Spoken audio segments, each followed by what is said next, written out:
Então, muito boa tarde.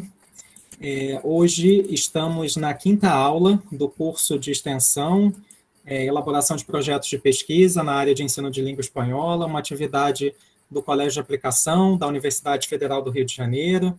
E hoje eu tenho a alegria de receber o professor doutor José Ricardo Pinho, é professor titular do Colégio Pedro II de língua espanhola.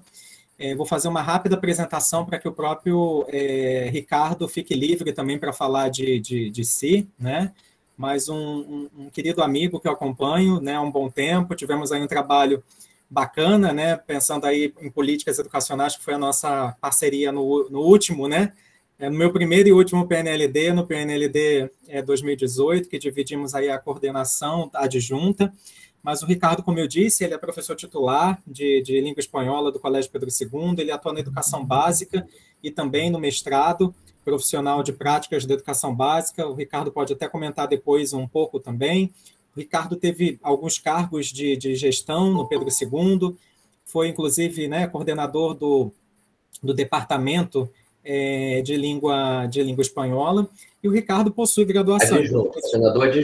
Coordenador adjunto, e o Ricardo possui graduação em português e espanhol, ele tem mestrado em língua espanhola e literaturas hispânicas, e é doutor em língua espanhola pela Universidade Federal do Rio de Janeiro. Também atua na SME, e o tema de hoje dialoga com os interesses do professor Ricardo, que é o estudo das habilidades orais, da pronúncia, do tratamento da variação, e o título já está aparecendo aí para vocês, da fala de hoje, e desde já agradeço muito a presença do Ricardo aqui no nosso curso, e passo a palavra para ele. Ricardo, eu vou fechar aqui o meu microfone, mas precisando, estou por aqui, tá?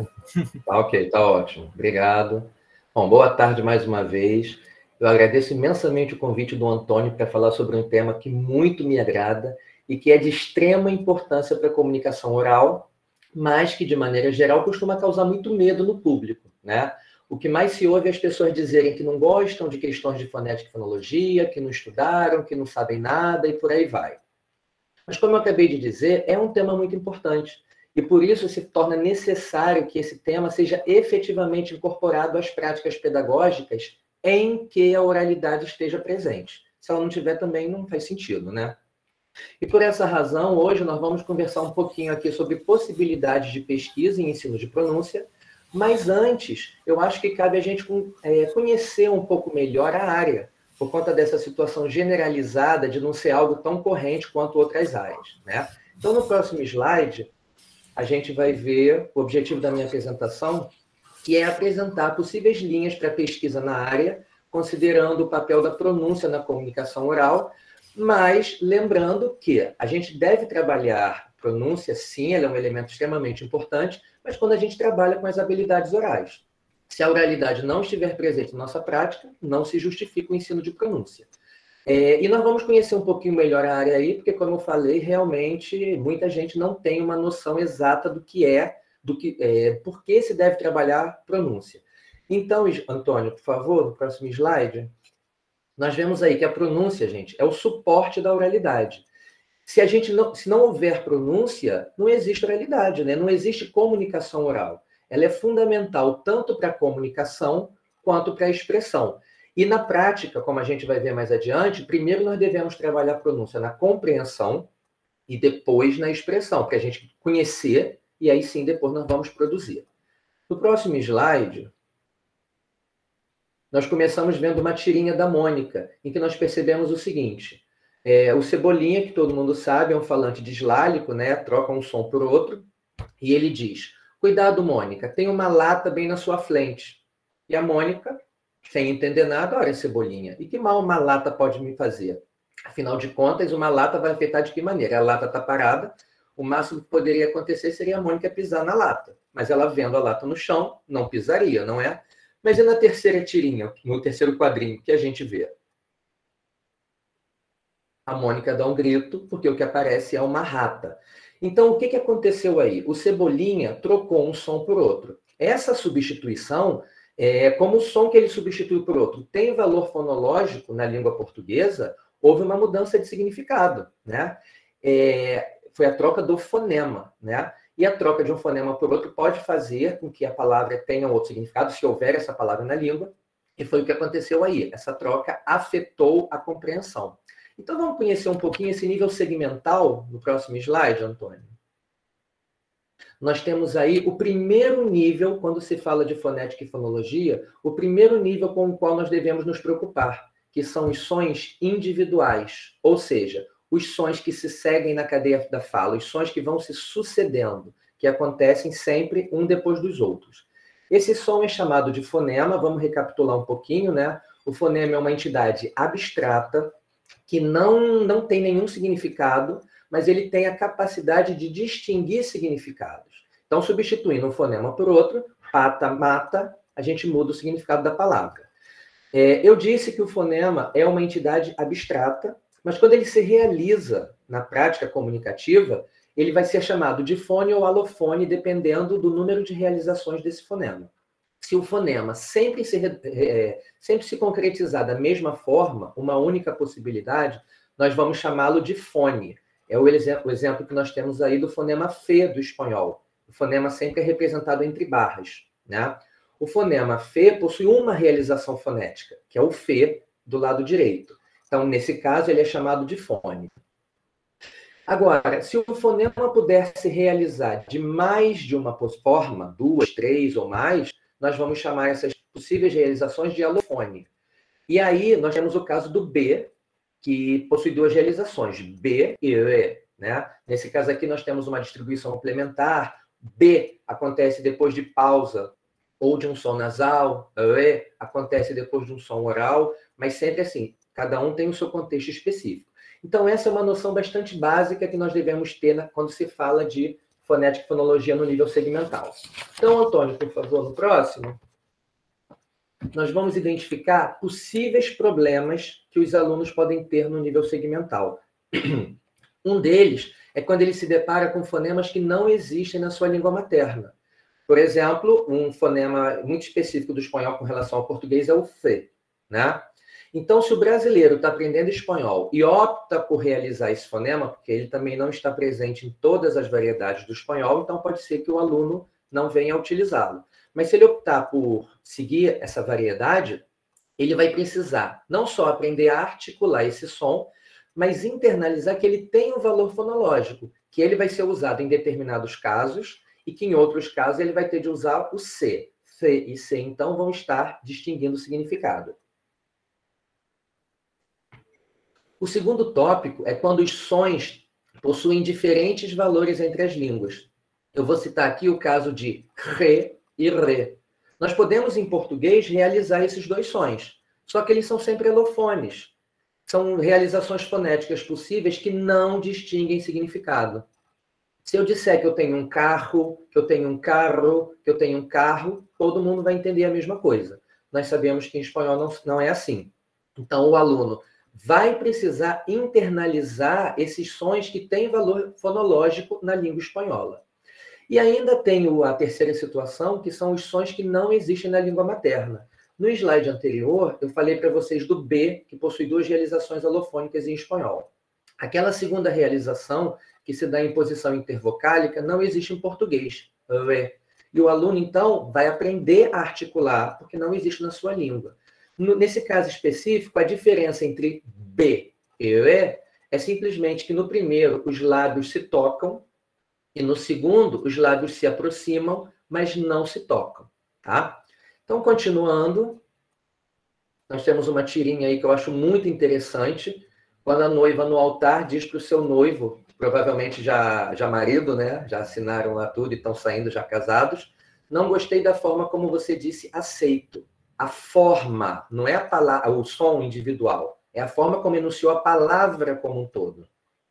Ela, de repente, estava esperando algo do tipo, aceito, mas quem sabe ele disse algo como, aceito.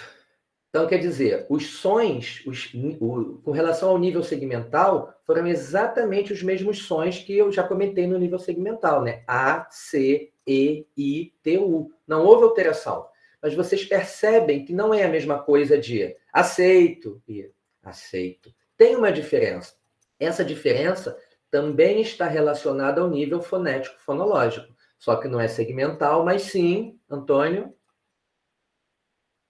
é o nível prosódico.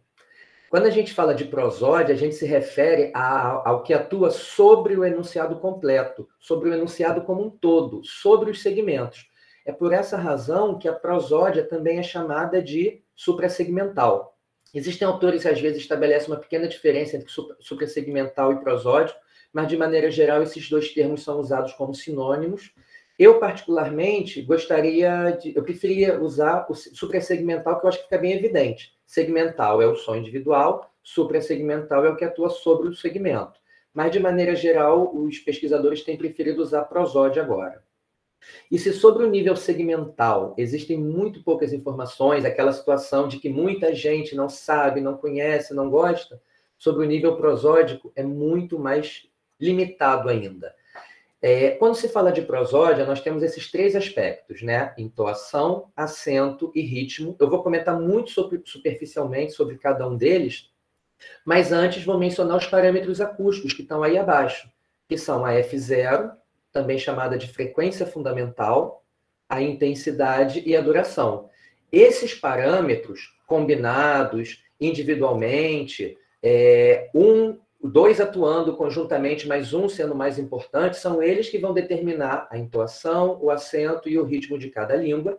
E isso é muito importante porque muda de uma língua para outra, muda mesmo entre as variedades de uma mesma língua e pode até alterar o significado, né? Usar um padrão prosódico no lugar de outro, por exemplo, pode alterar o significado.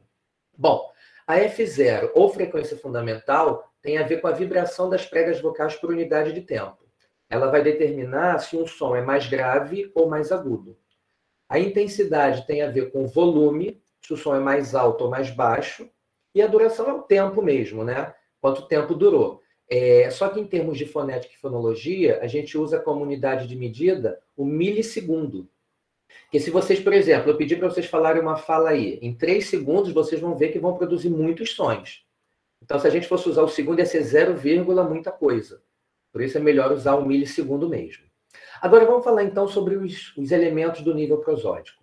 A entoação é como se fosse a música da fala, né? Como a gente vai alterando de uma sílaba para outra enquanto fala, e a entoação é extremamente importante. Ela desempenha inúmeras funções na língua. Por exemplo, é pela entoação que a gente pode perceber se um enunciado é assertivo, interrogativo ou exclamativo. Se eu disser, hoje é quinta, hoje é quinta, vocês percebem que no momento eu afirmei e que em outro eu perguntei. Foi a entoação que fez essa diferença. Lá no outro caso do aceito e aceito, foi a entoação também, né, que fez essa distinção. A entoação também pode nos dar informações sobre as marcas individuais, né, da pessoa e do grupo a que ela pertence. Pela entoação, nós podemos identificar qual é o sexo dela, uma idade aproximada, a origem geográfica. Eu vou dar um exemplo para vocês aqui agora. No Pedro II, a gente ainda está no ensino remoto. E eu sou professor também do ProEja, eu atuo à noite, né, o ensino médio, mas a maior parte dos alunos terminou o fundamental, ficou alguns anos sem estudar, está retornando agora. E alguns, inclusive, já têm o ensino médio, voltaram só por conta da parte técnica. A nossa aula é totalmente remota, mas os alunos ficam com as câmeras fechadas. E eu tenho uma determinada turma, um aluno que participa muito, eu sempre imaginei que ele fosse bastante idoso. Eu não tinha essa certeza, porque eu não via, mas justamente na aula que eu dei hoje é sexta, anteontem, na aula de quarta-feira, eu percebi que realmente ele era idoso, porque ele, sem querer, abriu a câmera um segundinho assim, mas eu consegui ver que ele era idoso. E essa percepção que eu tinha tido se devia exclusivamente à entoação dele. E pela entoação também, a gente pode perceber como a pessoa está se sentindo. Se está feliz, se está chateada, às vezes se a pessoa estiver sonolenta, se ela estiver bêbada, a gente vai identificar tudo isso. E dentro de uma língua, então, nós temos inúmeros padrões entonacionais. Se a gente usar um padrão que não existe na língua estrangeira, ou usar um padrão que até exista, mas usar num contexto diferente, a gente pode, assim, vai impedir a comunicação. A pessoa pode não entender o que a gente está dizendo ou fazer uma interpretação equivocada. Já que esse curso é ministrado pela UFRJ, eu vou dar um exemplo da professora Letícia, que acredito que quem é da UFRJ conhece, com certeza, quem não é pode conhecer também. Ela esteve na época que ela fazia doutorado na França, ela estava lá conversando ao telefone com uma colega francesa. Ela fala francês, né? Então, ela foi fazer doutorado na França, tinha que saber francês. E aí, ela conversando com essa colega ao telefone, ela fez uma pergunta e, naturalmente, se calou para ouvir a resposta. Só que, com certeza, ela não usou o padrão de pergunta adequado do francês. Ou ela usou do português, ou ela usou do espanhol, porque a colega dela não entendeu que se tratava de uma pergunta. A Letícia se calou para ouvir a resposta, mas a colega se manteve calada, porque ela entendeu que a Letícia ia continuar falando. Então, quer dizer, usou um padrão de outra língua, houve uma pequena alteração no significado aí, né? Bom, partindo agora para o acento. Quando a gente fala de acento, isso está relacionado ao destaque que uma sílaba recebe em relação às outras. E o acento no português é marcado de forma diferente do acento no espanhol. No português, por exemplo, tudo indica que seja a duração. A sílaba tônica dura mais do que as sílabas pretônicas, dura mais do que a sílaba pós-tônica, seja uma, sejam duas, a sílaba tônica tem uma duração maior. No espanhol, não. No espanhol, tudo indica que o parâmetro principal para marcar a tonicidade é a frequência fundamental, o F0. A duração pode até entrar, ou então entrar em intensidade, mas esses outros elementos vão ser como de forma secundária. O principal é a F0.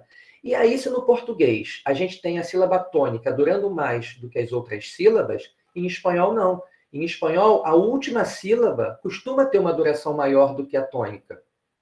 Então, quer dizer, o brasileiro, ao falar espanhol, pode alongar a tônica, vai estar se valendo de uma forma diferente, de um uso diferente, vai estar transferindo o que ele usa na sua língua materna para a língua estrangeira, e, de repente, é possível que isso afete a comunicação, né? E o último elemento que nós temos aí é o ritmo. Ritmo, como vocês já sabem, é um elemento que se repete em intervalos regulares de tempo, né? Aí, mais uma vez, nós temos uma diferença forte entre o português e o espanhol. No português, considerando especificamente o PB, né, nós podemos dizer, o que os estudos têm indicado, que o português é uma língua de ritmo acentual. Isso significa que o acento, que a sílaba tônica, se repete regularmente. Não importa quantas sílabas haja no intervalo entre uma e outra, na mesma unidade de tempo a sílaba vai se repetir. Aliás, o acento. A sílaba é o espanhol, é o acento que vai se repetir. Então, eu tenho aqui uma sílaba do português, aqui eu tenho outra. Nesse meio, se eu tiver uma única sílaba, ela vai acabar se alongando para durar o mesmo tempo do que o outro intervalo que tinha 3 sílabas. Essas 3 diminuem. Já no espanhol, que é uma língua... O espanhol é o exemplo canônico, né, de língua de ritmo silábico. Todas as sílabas têm uma duração aproximada. Então, se em português a gente vai falar na, em espanhol vai ser na, algo mais ou menos nesse estilo. E isso também pode, de alguma forma, talvez, afetar a comunicação. Na próxima tela, nós temos um quadrinho da Turma da Mônica, que vai mostrar a importância da entoação, né? Essa personagem, eu não sei se vocês conhecem, ela é a Chabel, em português, ela é chamada de Chabel Lorota, ela é irmã do Chaveco. E nessa história aí, ela e a Mônica estavam discutindo as diferenças da vida adulta, ser criança, ser adulto e tal. E aí a Chabel vai explicando para a Mônica que quando eles são adolescentes, eles conversam mais por meio desses recursos eletrônicos aí, né? As pessoas não se veem, é tudo escrito. E a Mônica está contestando isso. Está dizendo que não é possível, que isso não é legal. Olha o que a Mônica fala na parte inferior. Es que por la voz uno no sabe si el otro está bien. Se vocês me perguntarem, me cumprimentam na rua e falam, e aí, Ricardo, tudo bem? Eu falo, tudo bem.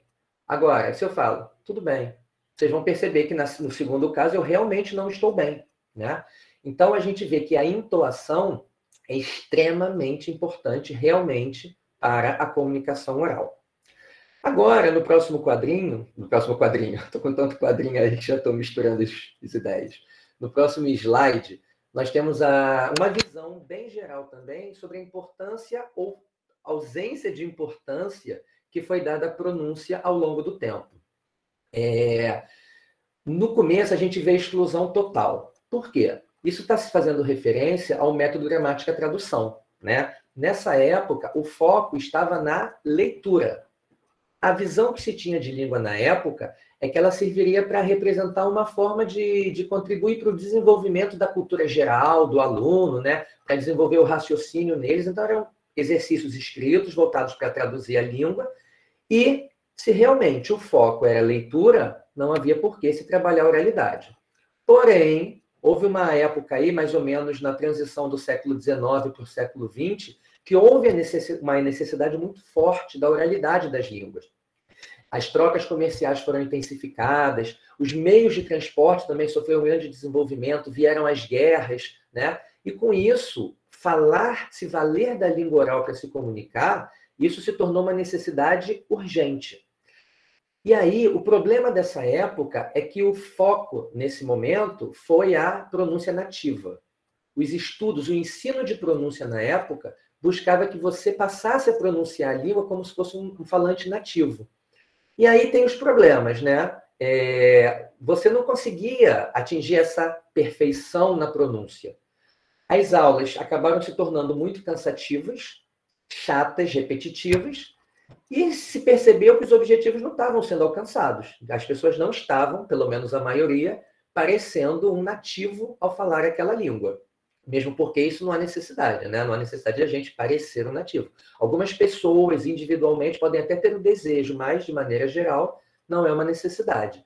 Por conta dessa situação de a pronúncia ser vista como algo chato e enfadonho, ela acabou perdendo a sua importância. E o que se passou a ver é que bastava se comunicar. Então, você se comunicou, tá bom. Logo, a pronúncia voltou a ser um pouco esquecida. Só que, mais recentemente, se percebeu que, para você se comunicar, a pronúncia é importante, né? Nós vimos alguns exemplos aqui hoje e, realmente, problemas de pronúncia podem afetar a comunicação. Então, hoje, a pronúncia vem recobrando a sua importância, só que hoje ela não é vista como um fim, não é um objetivo. Eu estou estudando pronúncia para pronunciar bem, para pronunciar como nativo. A gente estuda a pronúncia para usá-la como uma ferramenta, para que ela não cause ruído na comunicação. Esse é o objetivo que justifica a inclusão da pronúncia na sala de aula, tá? E aí, no slide seguinte, nós vamos ver algumas razões pelas quais a pronúncia costuma ser excluída. Bom, o curioso é que, de maneira geral, existem diversas pesquisas que já foram feitas com professores. Eu cito a de Aurricoechea, que foi feita com professores espanhóis e hispano-americanos, professores nativos, que davam aula de espanhol para estrangeiros nos seus respectivos países. Aqui no Brasil tem a pesquisa de Bolela, que não é de espanhol, é de inglês, mas tem esse mesmo objetivo. E existem várias outras, né? Os professores reconhecem que a pronúncia é importante, que ela deveria estar presente em sala de aula. Aliás, eu acabei de me lembrar agora de um trabalho que eu fiz com alunos do Pedro II mesmo, e eles também dão importância à pronúncia, eles reconhecem o papel desse elemento na comunicação. Mas então, se os professores acham a pronúncia importante, reconhecem o seu papel na pronúncia, na comunicação, se os alunos também pensam assim, por que a pronúncia costuma ser excluída? Bom, uma razão que eu não coloquei aqui é que, de certa forma, os documentos oficiais levaram um pouco para esse lado, né? Se a gente for ler os PCN do Fundamental, PCN do Médio, PCN+, O100, a gente vai ver que todas as habilidades são mencionadas, mas principalmente nos PCN do Fundamental, se diz que o foco é a leitura. Eu, particularmente, lendo detalhadamente o conteúdo desses textos, eu considero que dão essa superioridade, essa importância maior à leitura, porque trabalhar a oralidade em sala de aula se torna extremamente complicado. Porque, normalmente, nós temos uma carga horária pequena, nós sabemos que, em geral, são 2 tempos semanais, às vezes 1, o número excessivo de alunos, e realmente se torna muito difícil, sem contar o probleminha que eu vou comentar que está aí nessa lista. Nesse sentido, eu gostaria de falar do trabalho legal que eu consigo desenvolver no Pedro II com a pronúncia. Aliás, com pronúncia não, com a oralidade, a pronúncia como ferramenta, né? Mas a situação lá é um pouco diferenciada. Ao invés de 2 tempos, nós temos 3 tempos semanais e o número de alunos também é menor. Às vezes acontece de a gente ter turma com 30 e tantos, às vezes até chega a 40, mas volta e meia as turmas variam entre 20 e 25. Às vezes, a gente até dá sorte de ter turmas com menos de 20. E é importante mencionar que os alunos também, em sua maioria, estão muito dedicados, né? A gente apresenta os trabalhos, apresenta as propostas, eles participam com vontade. Então, o resultado que eu tenho tido é bastante positivo. Lembrei de uma situação agora que aconteceu com o próprio Antônio. Ele era o professor de prática de ensino da UFRJ, uma aluna dele foi minha estagiária. No dia que ela foi aplicar a prova de aula, o Antônio foi assistir. Eu me lembro do Antônio surpreso, porque a professora Beatriz, né? Ela aplicou a aula falando espanhol, os alunos respondendo em espanhol, e eu me lembro da surpresa do Antônio para mim. Eles respondem em espanhol, porque não é muito comum a gente ver isso, né? O Rodrigo acabou de mencionar aqui no chat que ele teve uma turma com 10 alunos, né? Então, realmente, essas coisas às vezes acontecem e a gente consegue ter um bom trabalho. Durante muito tempo, eu atuei no ensino médio, lá no Pedro II, e o meu resultado com os alunos do médio foi extremamente positivo. Desde que nós passamos a ter ensino fundamental, eu imediatamente quis ir para lá, e desde que começou o fundamental, eu estou lá. Hoje eu nem tenho mais turmas do médio regular, só tenho do Proeja. No fundamental, eu ainda não consegui o resultado tão bom que eu tive no médio. Eu não sei se é porque os alunos são mais novos, não têm tanta experiência assim com a língua estrangeira, se eles são um pouco mais dispersos, mas assim, mesmo assim, o resultado ainda tem sido positivo. E eu estou lá porque eu não quero sair do fundamental enquanto eu não conseguir esse nível que eu consegui, que realmente é muito legal. Bom, então vamos à lista que nós temos aí. Uma formação deficiente, ou mesmo inexistente. Muitos professores se formaram, né, não só em espanhol, em qualquer língua estrangeira que seja, e não estudaram fonética e fonologia. Ou às vezes estudaram, mas foi uma formação muito breve. Muito pouco conteúdo trabalhado ali, não foi suficiente para que ele se sinta capaz de colocar isso em prática. Um outro tópico é a dificuldade de encontrar material no mercado. Hoje até que já está ficando algo razoável, mas mesmo assim, se a gente comparar com outras áreas, é muito escasso ainda. E o professor que não teve essa formação... Eu, por exemplo, se eu pegar um livro de fonética para trabalhar a pronúncia com os alunos, eu encontro certos probleminhas, algumas ausências, algumas carências, pelo conhecimento que eu tenho como suprir essa carência. Mas se eu não tenho essa base, fica mais complicado. E um detalhe importante é que muitas pessoas têm conceitos errados com relação à fonética e fonologia. Às vezes trocam o que é fonética, o que é fonologia, pensam que o fonema é o que a gente produz. Então, realmente, assim, tudo isso dificulta um pouco o trabalho. Os 3 itens seguintes, vocês percebem que eles estão todos entre aspas, porque são alguns mitos que nós temos nessa área, né? Nós temos a situação de que a pronúncia se aprende espontaneamente. Isso é um mito em termos. Por que em termos? Porque nós temos condições, sim, de aprender só por ouvir. Perceber algumas coisas, ou às vezes nós nem percebemos de maneira consciente, mas começamos a realizar depois, naturalmente, ao falarmos a língua. Só que a atenção do aluno não é suficiente para ele perceber todas as questões fonético-fonológicas que se dão na outra língua. Por isso é importante, eu defendo muito a questão do ensino explícito. A gente chegar e fazer trabalhos específicos de pronúncia para chamar a atenção do aluno para aquele aspecto. Nessa área, a gente tem uma expressão que se chama surdez fonológica. Porque você, quando está adquirindo a sua língua materna, você vai internalizando espontaneamente os sons que distinguem significado. Depois de certo momento, quando você ouve na outra língua, você não percebe mais isso. Eu me lembro de um aluno que eu tive que ele pronunciava palavras que se escrevem T com I, ele pronunciava ti. E eu repetia a palavra com ti. Eu dizia tia, títere, cotidiano, e ele repetia. Tia, títere, cotidiano. Ele ouvia, com certeza, ele me ouvia pronunciar ti. Mas como em português isso não tem valor fonológico, ele acabava repetindo como ti. Até o momento em que eu falei, o que eu vou fazer para mudar isso? Aí eu botei as duas formas lado a lado. Eu disse para ele algo do tipo, no es tia, es tia. Aí ele percebeu que, ainda que em português isso não tivesse valor distintivo, valor fonológico, em espanhol tinha. E ele nunca mais teve problema com relação a isso.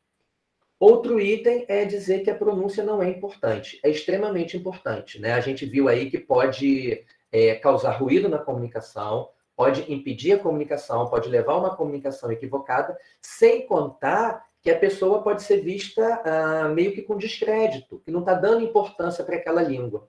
Imaginem se eu estivesse dando a palestra em espanhol aqui e dizendo: Muy bien, ahora vamos a seguir, les voy a apresentar um tópico. Vocês iam falar: caramba, eu não vou assistir essa palestra, esse cara não sabe espanhol, o que ele tem para passar para mim?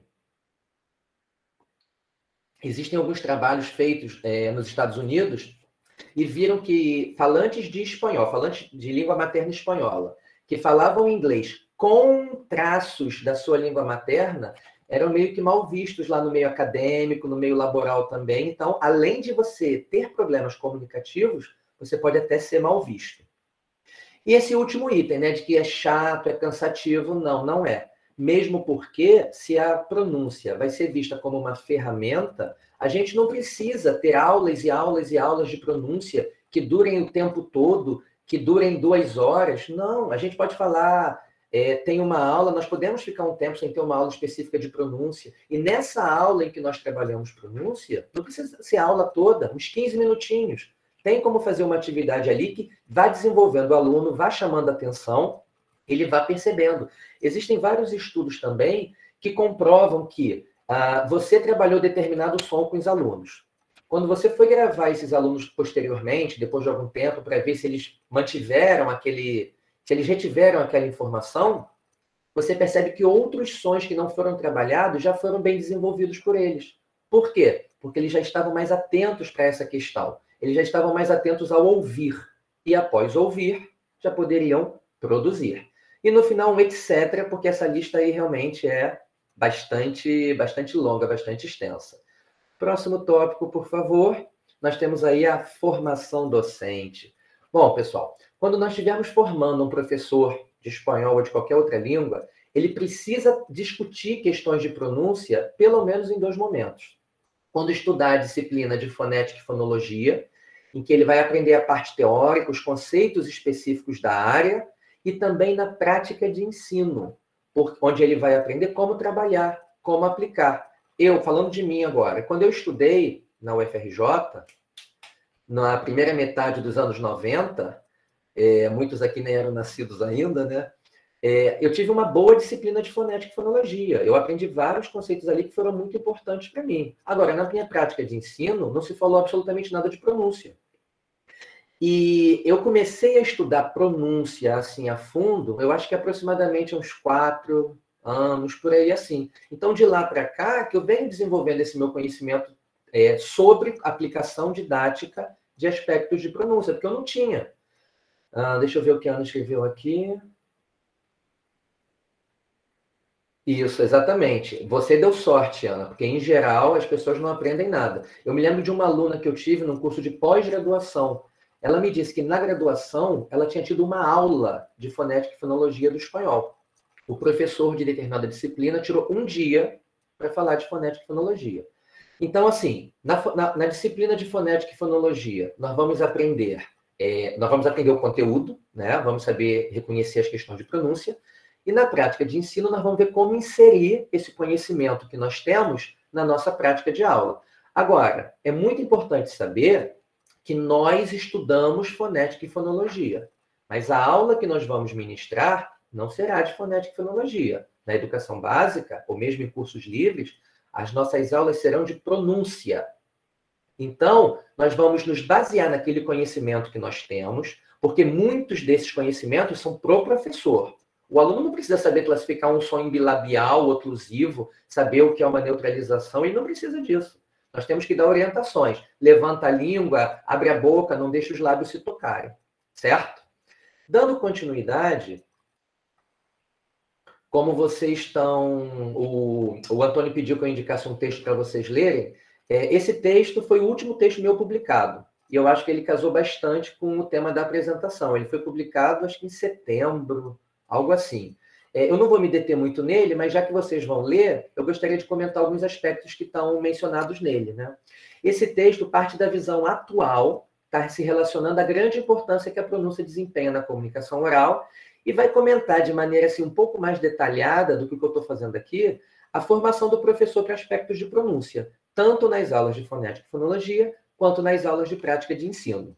E aí, nesse trabalho, eu apresento os resultados do trabalho de Elliott, um trabalho de 97, em que ele trabalhou com duas turmas, né, dois grupos. Um grupo experimental, em que ele aplicou algumas atividades específicas de pronúncia, e outro grupo de controle, em que se seguiu o planejamento, né, a proposta prevista inicialmente. Esses alunos que foram do grupo experimental, o grupo ao qual foram apresentadas as atividades específicas de pronúncia, esses alunos mostraram bem mais fluentes ao final do curso. Por quê? Você dominando a pronúncia é um aspecto a menos com que você se preocupar. Você vai se sentir mais seguro e, com certeza, isso dá resultados. Deixa eu ler aqui o que o Eduardo escreveu. Interessante a sua fala. Ah, sim, sem dúvida. E quanto mais próximas as línguas são, mais fácil de você fazer. Eu suponho isso, né? Alguns pesquisadores também dizem isso, que é mais fácil de você transferir. Porque se você não conhece a língua, você viu, tem que aprender tudo. Agora, se a língua é parecida, se às vezes você consegue quebrar o galho numa conversa, você acaba levando mesmo da sua língua. E tem um trabalho que eu vou apresentar mais adiante que fala sobre isso que você disse, Eduardo. E nesse trabalho, então, nesse texto que a gente está discutindo aí, eu apresento no final algumas diferenças segmentais e também prosódicas que existem entre o português e o espanhol. E esse último item que eu comentei com vocês, né? O que deve ser conhecimento apenas do professor e o que precisa ser trabalhado com os alunos. Sim, Heloísa, mais fácil de confundir. Mesmo porque, se a gente partir do escrito, né, se a gente tiver um contato muito forte com o escrito antes, a gente tende a ler como na nossa língua. Ladybug. Todo mundo hoje fala ladybug, né? Minha filha tem 9 anos, também fala ladybug. Um dia, eu também sempre falo ladybug com ela, mas um dia saiu ladybug. Ela veio me corrigir. Não, pai, não é ladybug, é ladybug. Porque ela escuta, ela só escutou isso, não teve influência do escrito. Então, é mais tranquilo, né? Agora sim, no próximo slide... Ah, não, ainda não, perdão, é mais adiante. Eu vou falar um pouquinho sobre a pronúncia no PNLD. Vocês devem estar cientes, né, de que o espanhol foi incluído no PNLD na edição de 2011. Ele esteve presente num total de 6 edições, sendo 3 do fundamental e 3 do médio, mas, infelizmente, a de 2018 foi a última edição. O espanhol foi sumariamente excluído. Mas, assim, o que me chamou muita atenção e me deixou muito feliz, na edição de 2017, nós tivemos 3 coleções aprovadas para o fundamental, e na edição de 2018, nós também tivemos 3 edições aprovadas, mas para o médio. O que me deixou imensamente feliz foi que dessas 6 coleções, 5 trouxeram questões de pronúncia. E aí vocês podem perguntar, mas por que você ficou extremamente feliz? Porque o edital não cobrava. As coleções que foram aprovadas, se simplesmente apagassem tudo que havia de pronúncia ali, seriam aprovadas da mesma forma, porque não havia nenhuma exigência, não precisavam apresentar absolutamente nada sobre aquilo. E aí eu inverti a ordem aqui, porque o fundamental fez um trabalho muito mais detalhado. No ensino médio, das 3 coleções, foram só 2 que incluíram a pronúncia. Uma disse, no manual do professor, disse claramente que o foco era a leitura, então não trabalhou nada de pronúncia. Das outras 2 coleções, uma trabalhou, mas não para ensinar pronúncia, efetivamente, e sim para apresentar questões de variação. A outra questão, não. A outra coleção, não. O que me chamou a atenção é que essa coleção é a mesma que foi aprovada para o fundamental. E no fundamental ela tinha um trabalho bem detalhado. No médio não teve. Mas, pelo menos, estava lá. Agora, essas 3 coleções no fundamental. Essas 3 aí foram as coleções que eu amei. Porque, apesar de haver problemas nelas, você sempre há problemas, né? Tudo que a gente pega depois de algum tempo, a gente sempre percebe que algo não saiu direitinho. A gente sempre tem uma sugestão de atualização.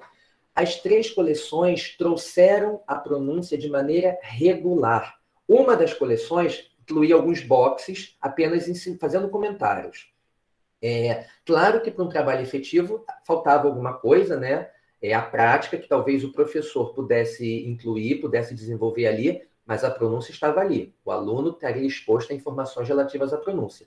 E as outras 2 coleções trouxeram uma seção para pronúncia, que aparecia em praticamente todas as unidades. Uma das coleções tinha pronúncia em 100% das unidades, e a outra quase na totalidade. Estavam dentro da seção de compreensão auditiva. Havia as 3 seções, né, da compreensão prévia, a compreensão propriamente dita, e depois a pós-compreensão, e em seguida vinha a questão de pronúncia. E, assim, como eu disse, havia problemas. Às vezes, não se ouvia de novo, e o ouvir é fundamental na pronúncia. A prática, às vezes, era só para compreensão e não para expressão. Às vezes, se trabalhavam palavras soltas. Em alguns aspectos, a atenção era mais voltada para a ortografia. Mas, mesmo assim, a pronúncia estar ali de maneira regular é algo extremamente legal, né? Extremamente produtivo para a preparação do aluno. Agora sim, Antônio. Aí nós entramos numa possível aula de pronúncia. Uma possível aula, gente, porque existem diversas propostas, mas essa daí eu acho que tem, assim, os elementos mínimos que devem estar presentes. Exatamente, as frases soltas, né, Heloísa? Eu acho que esses itens aí devem estar presentes. Primeiro, ouvir. Se nós vamos trabalhar com pronúncia, devemos mostrar para o aluno o áudio. Então, trabalhamos compreensão auditiva, o aluno ouviu o texto, trabalhamos as questões de pré-compreensão, eles elaboraram hipóteses, coisa e tal. Aí depois a gente seleciona um fragmento para o aluno ouvir de novo, para não serem palavras soltas. Em seguida, nós vamos fazer a discriminação auditiva. Vamos focar no som com que a gente quer trabalhar, para que o aluno perceba aquele som, veja em que ambiente ele está, se é igual ao português ou não. E aí a gente já está na fase de reflexão e sistematização. Nós não precisamos já chegar explicando para o aluno. Podemos levar o aluno a refletir um pouquinho sobre aquele som. Existe em português? Se dá no mesmo contexto? Qual é a diferença? E aí sim nós sistematizamos, né? Esse som é assim, acontece em tal lugar. Para articulá-lo, nós precisamos fazer tal movimento articulatório. E aí podemos fazer uma prática controlada, um exercício voltado para aquele som especificamente, e não podemos deixar de lado, claro, a prática livre. O objetivo realmente vai ser a comunicação, o foco não vai ser em trabalhar aquele som, mas inseri-lo no uso efetivo da língua. Olha, Eduarda, você fez uma pergunta interessante sobre a questão da variação linguística. Porque com que sons nós vamos trabalhar? O problema que nós temos aí é que muitas vezes o professor, não sendo nativo, ele já não sabe exatamente qual é a língua que ele fala. Se alguém me perguntar qual é o espanhol que eu falo, eu digo que eu falo o espanhol do Brasil. Porque o meu espanhol não é espanhol da Espanha, não é espanhol da Argentina, não é espanhol do Chile. E se a gente pensar em cada um desses países, também existem diversas variedades. Não existe o espanhol da Espanha, né? Na verdade, existem tantas línguas quanto os falantes. É que, às vezes, dentro da mesma comunidade, essas diferenças estão minimizadas e tal. Agora, ao trabalhar pronúncia, o aluno tem o direito de tentar se adequar à variedade que ele quiser. Se eu tento seguir o espanhol do México, eu não posso exigir que meu aluno siga o espanhol do México. Ele tem família argentina, ele pode seguir o espanhol da Argentina, considerando todo esse aspecto de variedades internas que eu já falei. Agora, é muito importante você ensinar para o seu aluno uma variedade culta, né? Lembrando que a variedade culta também tem os usos informais. Então, por exemplo, o D entre vogais, no final de palavra, é pronunciado cansado, estoy retrasado, mas coloquialmente esse D desaparece por completo. Estou cansado, estou atrasado. Isso é culto em determinadas variedades, só que é um culto informal. Você não vai usar esse elemento se você estiver, por exemplo, apresentando um trabalho na universidade. Então, aprender uma variedade culta, reconhecendo que a variedade culta também tem a variação de graus de formalidade, de informalidade. E outra coisa muito importante, tentar fazer com que... Exatamente. E eu vou falar sobre isso mais à frente, a supressão do S. Outra coisa, fazer com que o nosso aluno seja coerente na variedade que ele decide seguir. Por exemplo, existe uma oposição fonológica entre C e C na língua espanhola. Só que essa distinção é um pouco limitada, né? Geograficamente. Os falantes que fazem a oposição entre C e C não aspiram. Então, eu não posso permitir que meu aluno diga nací en Venezuela y estoy en Brasil. Não, porque a oposição C-C é incompatível com a aspiração. Eduardo, eu não sei se eu respondi a sua pergunta, qualquer coisa depois você pergunta aí de novo. Super então, claro. Oi? Ficou super claro. Tá, ok, valeu. Próximo slide, por favor, Antônio. Aí nós temos aqui possibilidades de pesquisa. Para quem está querendo desenvolver algo na área, aqui nós podemos começar a discutir sobre alguns trabalhos.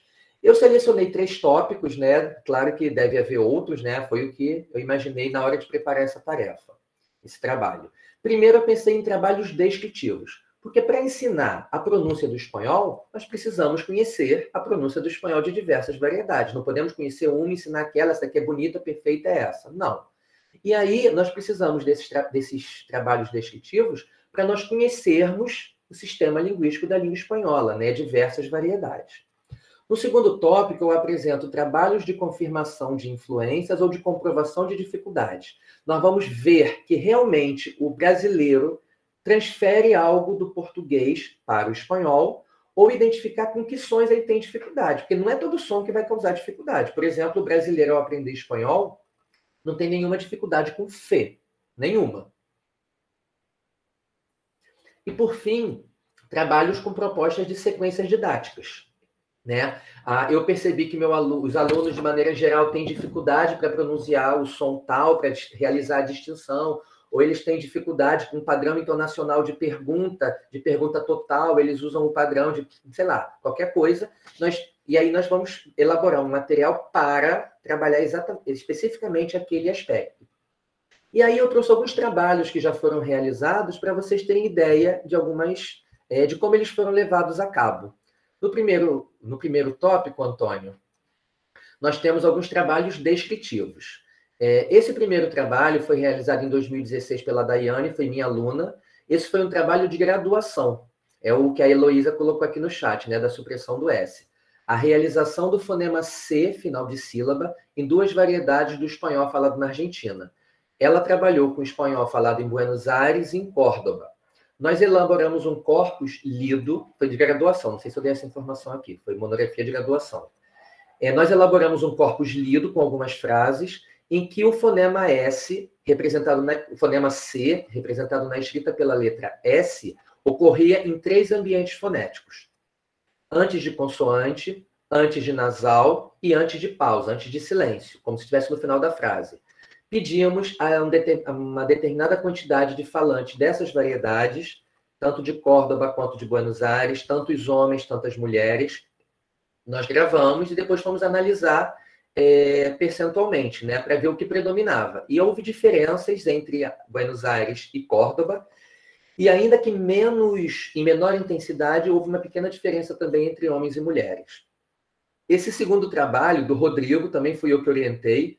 Esse foi um trabalho de especialização. Ele assistiu, não sei se ele está presente aqui agora ou não, o estudo do dieísmo e suas realizações fonéticas. O dieísmo é um caso de desfonologização.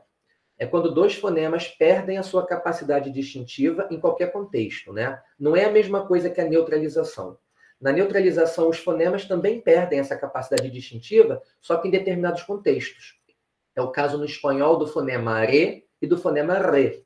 São fonemas porque pero é uma coisa e perro é outra. Mas em final de sílaba, tanto faz usar o fone correspondente a um ao outro. Então, isso é neutralização. Na desfonologização, também ocorre essa perda da capacidade distintiva, mas em todo e qualquer contexto. É como se um fonema desaparecesse e o outro ficasse ali ocupando o lugar dele. Então, o trabalho do Rodrigo foi ver... Ele trabalhou com músicas aí. Pegou algumas músicas de determinados cantores e foi ver como eles articulavam as palavras que, na ortografia, são representadas pelo Y ou pelos 2 L's. E que se o falante produz X, se o falante produz G, ele realiza isso em todos os casos. Mas se o falante se vale do fonema IE, ainda tem uma dupla possibilidade. Ele pode pronunciar como IE ou como J. Pode dizer uruguaio e uruguayo, o mesmo falante. É claro que, dependendo da variedade, pode ser que uma forma tenha suplantado a outra, ou que elas coexistam, mas que uma tenha uma frequência maior de uso, e foi o que ele foi desenvolvendo no trabalho dele. E esse de 2013 é a minha tese de doutorado. Agora eu fui na dúvida se era de mestrado ou de doutorado. Foi o que eu fiz no UFRJ, Análise de Fronteiras e Proeminências Prosódicas no Fonoestilo de Telejornais Chilenos e Espanhóis. Eu trabalhei com dados do Chile e da Espanha, como vocês percebem pelo título, na oralização de textos escritos, a leitura de notícias pelos apresentadores de telejornais. E aí eu percebi algumas marcas que são características da leitura, em oposição à fala espontânea, Eu encontrei diferenças também entre homens e mulheres e encontrei diferenças entre Chile e Espanha. Então, esses 3 trabalhos aí vão descrevendo para a gente a língua. E depois essas informações vão sendo didatizadas e, naturalmente, incorporadas à prática. No próximo item, nós vamos ver os trabalhos de confirmação de influências ou de comprovação de dificuldades. O outro Rodrigo que está presente, esse eu tenho certeza, já viu o nomezinho dele aí, que também foi me orientando, né? É justamente o primeiro de 2018. Ele fez a especialização no Pedro II, e o título do trabalho dele foi Desvios Fonético-Fonológicos de Aprendizes de Espanhol, o papel do ensino de pronúncia nas aulas de língua estrangeira. Então, ela tomou como ponto de partida um texto escrito, pediu que alguns alunos lessem, gravou os alunos e foi identificando as dificuldades que esses alunos ainda apresentavam após determinadas aulas. E partindo dessa pesquisa, ele poderia ver o que seria necessário trabalhar com esses alunos. No trabalho da Adriana, né, que o Antônio estava comentando no começo, de 2019, o Antônio esteve na banca dessa tese e eu fui suplente, por pouco eu não participei. Né? Foi defendido em 2019 na UF, a pronúncia dos alofones de BDG na produção de professores brasileiros de espanhol, LE, no Rio de Janeiro. Então, ela gravou alguns informantes, mas todos professores de espanhol atuantes, com alguns anos já de formados, e ela analisou se esses professores realizavam esses sons de maneira oclusiva ou de maneira aproximante. Porque em determinados casos, eu falei do B no começo, mas com D e G é a mesma coisa. É uma distribuição complementar. Em alguns casos se espera, em espanhol se faz a realização oclusiva, em alguns casos se faz a realização aproximante. Então, o objetivo era ver se os professores de espanhol realizavam dessa forma. E retomando aqui a pergunta que o Eduardo fez, que dizer que uma coisa é errada é muito difícil, numa língua tão ampla, dizer que algo não existe, essa informação que eu dei aqui de que BDG tem 2 realizações no espanhol, são 2 realizações de maneira geral. Mas em Porto Rico, por exemplo, é uma única realização, é só oclusiva. Então, nós precisamos ter muito cuidado com essa questão da variação, de dizer que está errado, de dizer que não existe. É meio complicado. O último trabalho que eu menciono aqui é o da Maristela da Silva Pinto, que hoje é professora da Rural, é de 2009, Transferências prosódicas do PBLM na aprendizagem de espanhol língua estrangeira, enunciados assertivos e interrogativos totais. Ela também gravou professores, né? E ela fez uma comparação depois. Ela descreveu dados do espanhol língua materna, descreveu dados desses professores falando PB e descreveu dados desses professores falando espanhol. Ela percebeu que esses professores, ao falarem espanhol, eles não produziam exatamente os mesmos padrões do português. Eles se distanciavam um pouco e se aproximavam do espanhol língua estrangeira, mas ainda ficava muito distante, ficava mais próximo do PB. Então, quer dizer, havia necessidade de um trabalho mais efetivo, porque também é importante um trabalho que ela apresentou para juízes, né, falantes nativos daquela variedade, para ver se eles entendiam. Porque, às vezes, a troca, você usou um padrão próximo, você não afeta a comunicação. O problema real é se esse outro padrão vai influenciar na comunicação.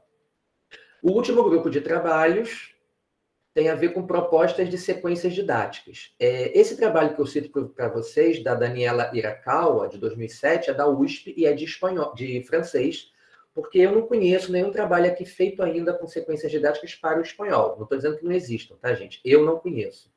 A fonética e o ensino-aprendizagem de línguas estrangeiras, teorias e práticas. Então, ela, como eu disse, ela é de francês. Lá na USP, ela apresentou um curso de extensão de francês para pessoas que já conheciam a língua. Ela apresentou diversas atividades para que essas pessoas aprimorassem questões de pronúncia. E, ao final, os alunos avaliaram o curso, que foi um curso breve. Os alunos elogiaram muito, eles mencionaram, destacaram a informação de que o que eles aprenderam lá, eles não aprendiam num curso regular, que aquelas informações foram extremamente importantes para que eles se desenvolvessem oralmente, e como a gente já tinha visto lá no trabalho de Eliot, né? Quando a pessoa domina a questão da pronúncia, ela se sente mais confiante, se sente mais segura, e é uma questão a menos com que ela se preocupar. Eu acho que o próximo item já são os comentários finais, não são, Antônio? São. Então, eu gostaria de deixar algumas mensagens para vocês. Lembrando que a pronúncia é extremamente importante, mas ela não pode ser vista como um fim. Ela está ali para contribuir para que a gente desenvolva as habilidades orais. O foco hoje é inteligibilidade. A pronúncia deve ser inserida na nossa prática de ensino, mas com atividades breves, nada de fazer 1 hora, 2 horas que os alunos não vão suportar, aí sim eles vão achar chato, não vão ter vontade de estudar, e também atividades integradas, porque a pronúncia não é algo para ser isolado, ela tem que estar relacionada à compreensão, à expressão, e muitas vezes até à escrita. Existem textos escritos que nós só vamos entender se nós conhecermos a pronúncia de determinada palavra. E aí eu termino com essa perguntinha, eu vou falar de 2 livros que eu vou citar para vocês, mas onde desenvolver pesquisas em pronúncia? Bom, aqui no Rio de Janeiro, na UFRJ, é uma boa possibilidade. Nós temos a professora Letícia Revodio, que orientou inúmeros trabalhos. Eu fui orientando dela, tanto de mestrado quanto de doutorado. São vários trabalhos desenvolvidos por ela, principalmente na área de descrição. Principalmente, não apenas. E seria possível também fazer no mestrado do Colégio Pedro II. Lá no Pedro II, como eu disse no comecinho, o edital está para sair para a turma de 2022-1. Talvez saia hoje ainda, mas se não sair, eu acho que semana que vem deve sair sem falta. Pelo menos isso já foi prometido. E assim, o mestrado do Pedro II é um mestrado profissional. Ele tem exatamente o mesmo valor de um mestrado acadêmico, mas a diferença é que as atividades, os produtos, o aluno vai desenvolver um produto que é uma aplicação didática a ser realizada com seus alunos. Então, eu detectei que meu aluno tem dificuldade com tal som. Ele não realiza da maneira adequada e isso interfere na comunicação. Então, você vai propor uma atividade para que o aluno, para contribuir para que o aluno supere esse problema. Só que tem o Miguel também? Não sabia, não. Tayane informou aqui. Só que tem um detalhe. Lá no Pedro II, o mestrado não é espanhol, não é língua estrangeira. É um mestrado, é MPEB, Mestrado Profissional em Práticas de Educação Básica. Então, lá é um mestrado para qualquer professor. E não está focado em questões de pronúncia. Apesar de eu atuar lá, isso não significa que todas as minhas orientações sejam exclusivas para essa área. Mas o título tem o mesmo valor de qualquer mestrado acadêmico, é um curso bom, está indo para o 10º ano, ano que vem, se eu não me engano, e eu entrei agora, né? Eu comecei em agosto, sou novinho ainda, mas se alguém tiver interessado em participar da seleção, eu vou ter muito prazer em orientar. E eu queria encerrar essa parte apresentando 2 livros para vocês que eu considero muito importantes na área. Fonética para professores de espanhol, de la teoria a la práctica, de Juana Gil Fernández. Esse livro discute muitos conceitos teóricos da área de fonética e fonologia, são conceitos fundamentais para nós professores. Esse livro traz uma descrição bastante detalhada do sistema fonético-fonológico do espanhol, tanto no nível segmental quanto no nível prosódico, e ainda traz exercícios.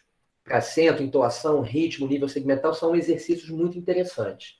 E esse outro livro aqui, deixa eu ver aqui, que eu acho até que ele foi lançado esse ano. Não, é do ano passado, é de 2020. Este outro aqui, Fonética e Fonologia de Línguas Estrangeiras, Subsídios para o Ensino. Ele foi organizado por Biratã Alves, outros professores também. É um livro focado em 4 línguas. Inglês, francês, espanhol, claro, né? E português. Eu vou passar, Ana. Bom, só não tem como passar agora, Ana. Eu posso colocar aqui depois, eu digito para vocês. Depois você pode me mandar pelo privado, que aí eu disponibilizo para o Antônio. Eu preparei os slides ontem e mandei para o Antônio, eu me lembrei só de falar dos livros hoje. Aí eu não tive tempo de colocar nos slides. A Cristina falou aqui para eu divulgar o meu livro. O livro que ela está se referindo é um livro muito antigo, de 2005, que fala sobre variação linguística. Claro que a questão de fonética e fonologia está inserida ali, mas o foco dele é variação linguística. E tem um livro que deve sair ano que vem pela Parábola, está prevista, é Oralidade no Ensino de Línguas Estrangeiras na Educação Básica. Se eu não me engano, é esse o nome. Ele deve ser publicado ano que vem, não é um livro meu, eu sou o organizador apenas, então são vários capítulos, vários professores de diversas partes do Brasil estão contribuindo, e é um livro bastante legal. Mas voltando para esse livro aqui, que fala das 3 línguas, das 4 línguas, os capítulos seguem a mesma estrutura. Ele fala do sistema vocálico, fala do sistema consonantal, fala de sílaba e acento, e cada capítulo é dividido em 5 seções. Primeiro vem uma caracterização, que é a descrição do sistema, para a gente conhecer. Depois vem dificuldades enfrentadas pelo aluno, né? Um levantamento em que aspectos o aluno vai enfrentar dificuldades naquela língua. Como eu disse há algum tempo, ele não tem problema em todos os sons. Conhecimentos necessários pelo professor. São conhecimentos que nós precisamos ter para trabalhar aquele som, mas que não há necessidade de repassar aos alunos. Como trabalhar o tema, são algumas propostas didáticas. E, por fim, onde buscar mais informações, né? São vários livros, vários tópicos extremamente importantes. Aí, na outra tela, no último slide, eu agradeço a paciência de vocês, né? Ficarem aqui até agora. Muchas gracias. E nós temos aí o meu e-mail. Tá? Eu vou escrever aqui o nome dos livros para vocês no chat. E aí eu acho que a gente pode abrir para perguntas, comentários, se for o caso, né, Antônio? Isso, Ricardo. Em primeiro lugar, assim, eu quero agradecer, porque você, na minha visão, assim, conseguiu didatizar um assunto que eu considero muito, eu e acredito que muitos, né, assim, que considero muito, muito amplo, muito complexo. Inclusive, assim, nós que não temos essa formação específica, também me reconheço, né, principalmente na graduação, ou a gente busca numa formação continuada, ou acaba correndo o risco de emprego equivocado de certas nomenclaturas, como você usou, né? Até ia pedir para você, eu sei que está dentro do tema da diversidade, assim, não é uma dúvida principal, mas queria te ouvir um pouco,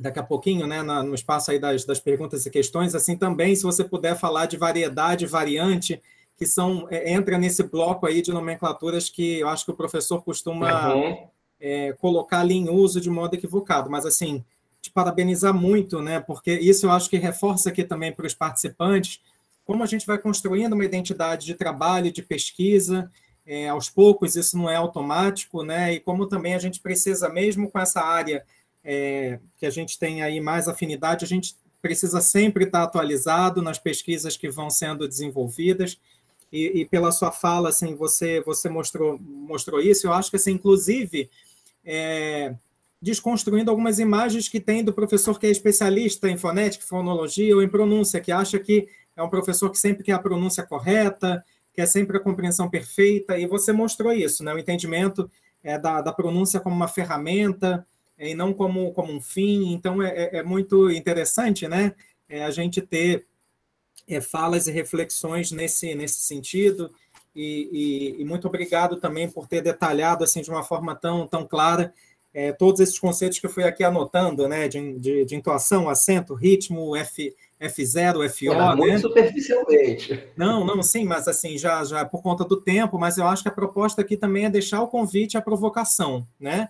E também, assim, te parabenizo por introduzir, quer dizer, agora já na pós, já fazer esse trabalho na Lato Sensu, mas abrir esse espaço tão necessário, né, de linha de pesquisa na pós-graduação, stricto sensu, de pronúncia, das línguas estrangeiras, não só do espanhol, na pós, porque a gente tem essa carência no Rio de Janeiro, né? Então, que bom que você também está atuando no mestrado diretamente com outros temas, mas esse é o tema aí, talvez, do coração, da paixão, e que possa receber pesquisadores e alunos interessados, né? Bem, eu acho que o chat você já foi conseguindo responder. Eu vou tirar aqui, Ricardo, a apresentação. Acredito que o pessoal maior, vai ter acesso a ela depois para que a gente consiga se ver um pouco mais aqui nos quadradinhos. Agora eu vou abrir para perguntas do público. Eu acho que você já foi conseguindo responder os comentários do chat. Então, a gente pode fazer aquele... O comentário que eu queria fazer, Antônio, sobre o que você falou, é que ninguém precisa ser especialista em fonética e fonologia, né? Com alguns conhecimentos básicos, você vai conseguir fazer um bom trabalho nessa área. Não precisa ser estudar a vida toda. Especificamente, assim, de maneira tão dedicada a esse tema. Olha o Rodrigo aí, o Rodrigo Santos está aí, o outro Rodrigo que eu mencionei. Isso, outro Rodrigo chegou, você também, o Rodrigo quiser falar, e quem quiser fazer algum questionamento... Sim. Só levantar a mãozinha, como a gente faz sempre, ou colocar a pergunta pelo chat, para a gente abrir aqui um tempo... Enquanto as pessoas vão pensando, Antônio, falar um pouquinho sobre aquelas palavrinhas que você perguntou, que são muito importantes. Sim. A gente parte da palavra variação, né? A variação é a possibilidade que a língua tem de se valer de elementos linguísticos diferentes para dizer a mesma coisa. Então, dependendo da variedade, eu posso pronunciar, deixa eu pensar aqui, uruguayo, ou eu posso pronunciar uruguacho, mas o significado não foi alterado. Isso é a variação. Existe a variedade. A variedade, normalmente, é o que a gente entende por dialeto. É a língua de um determinado grupo, com características gerais. Muita gente chama isso de variante, mas isso é variedade. Tá? A variedade linguística corresponde à língua. Normalmente se usa mais com relação à variedade geográfica. Né? É mais como você falar a variedade espanhola, ou as variedades do espanhol falado na Espanha, alguma coisa nesse sentido. E aí vem o seguinte, o termo variável. O termo variável, vamos dizer assim, seria o lugar na gramática em que ocorre variação. Segunda pessoa do singular em espanhol. Eu posso usar tu, posso usar usted, posso usar vos. Então, a segunda pessoa seria a variável. E a variante é cada uma das possibilidades concretas que nós temos de uso. Eu posso usar tu, o tu é uma variante. Eu posso usar vos, o vos é uma variante. Assim, bem rapidinho, mas eu acho que dá para pegar, né? Olha, Rodrigo, o nível segmental... Bom, deixa eu ler aqui, porque está gravado para quem estiver vendo depois, né? Que o chat acho que não aparece. O Rodrigo perguntou se existe uma maior tendência de estudos voltados para o nível prosódico ou segmental. O nível prosódico é relativamente recente. Eu, por exemplo, na minha graduação, eu não ouvi falar quase nada de prosódia. Foi uma coisinha ínfima. De segmental, eu tive uma boa base, muito boa mesmo. Prosódia, aqui na UFRJ, com a professora Letícia, começou quando ela voltou do doutorado. No comecinho já do século XXI, né? Foi acho que 2001 que ela voltou, e quando se começaram esses trabalhos do nível prosódico começaram a ser desenvolvidos. A descrição segmental é mais antiga, vamos dizer assim, e, portanto, mais ampla. Mas, hoje, ela está se desenvolvendo bastante. E aqui no Rio de Janeiro, eu acho que tem mais trabalhos em nível prosódico do que segmental, justamente para a Letícia trabalhar com esse nível, que é a professora da UFRJ que desenvolve há mais tempo. Mas, assim, ambos os níveis são extremamente importantes para a comunicação, porém... Para a comunicação de maneira geral, gente, o nível prosódico é mais importante. Por quê? Porque, às vezes, pequenos desvios segmentais que a gente produza, eles podem ser, como é que eu vou dizer? Eles podem ser escondidos, abafados, se você usar o nível prosódico adequado. Eu vou dar um exemplo assim que eu costumo dar para os meus alunos. Eu estou conversando com o Antônio e digo assim, Antônio, você sabia que amanhã é sábado?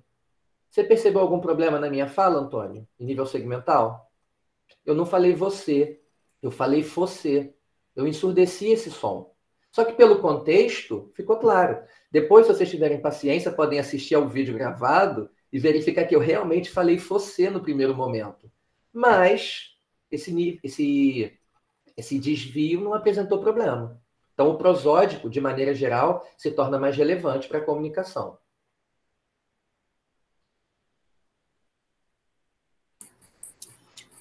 Ótimo, Ricardo.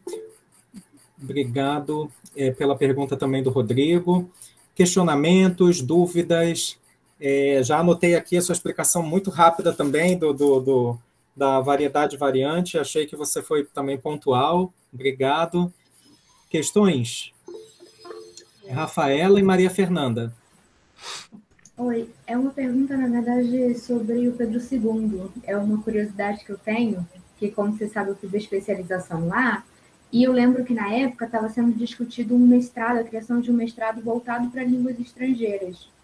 E aí eu tenho só curiosidade de saber em que pé está isso, se realmente vai Esse mestrado específico para línguas estrangeiras teve de ser interrompido porque veio a pandemia.